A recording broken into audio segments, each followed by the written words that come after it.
Hello all, என்னடா இது கண்டினியூஸாக ஒரே மாதிரி ட்ரெஸ்ஸஸே இருக்குது அப்படின்னு நினைக்காதீங்க. நேற்றே நான் வந்துட்டு ஒரு 3 நாள் ஷூட் வந்துட்டு எடுத்துகிட்டு இருந்தேன்.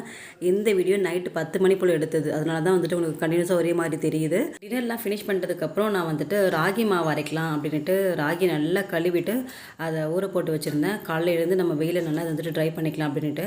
லன்ச் பேக் பண்ணுறதை விட இப்போலாம் ஸ்நாக்ஸுக்கு என்ன கொடுக்குறது அப்படின்ற மாதிரியே சின்ன டவுட்டாகவே இப்போலாம் ஸ்டார்ட் ஆகுது. ஃப்ரூட்ஸ் நிறையவே இருந்துச்சு, ஆரஞ்சு சப்போட்டா அப்படிலாம் இருந்துச்சு. பசங்க அது ஸ்கூலில் வந்ததுக்கப்புறம் எல்லாத்தையும் அடிச்சு தும்சம் பண்ணிட்டாங்க. அதனால் நான் என்ன பண்ணேன்னா, நிறைய பொட்டுக்கடலை இருந்துச்சு, ஒற்றைக்கடலை. அது கூட கொஞ்சமாக நாட்டு சக்கரை கலந்து ஏலக்காய்லாம் கலந்து நல்லா வந்துட்டு பவுடர் ஆக்கிட்டு ஒரு கடாயில் தாராளமாக 3லேருந்து 4 டேபிள் ஸ்பூன் நெய் விட்டு அதில் வந்துட்டு குட்டி குட்டி பீஸஸாக கட் பண்ண பாதாம் முந்திரியை நல்லா நம்ம ட்ரை ரோஸ்ட் பண்ணி எடுத்துக்கலாம். அந்த எக்ஸ்ட்ரா இருக்கக்கூடிய நெய்யை வந்துட்டு நம்ம இந்த பொட்டுக்கடலை மாவு கூட கலந்து நல்லா இறுக்கமாக டைட்டாக லட்டு மாதிரி பிடிச்சி வச்சுக்கோங்க. செம்ம டேஸ்ட்டாக இருக்குங்க. உங்களுக்கு ரொம்ப ஓவர் ப்ளீடிங்லாம் போயிட்டு இருக்குது அப்படின்னா நீங்கள் வந்துட்டு இதை சாப்பிட்டுக்கலாம். டெய்லி நம்ம ஒன்று எடுத்தாலே போதும், ரொம்ப ஹெல்த்துக்கு நல்லது.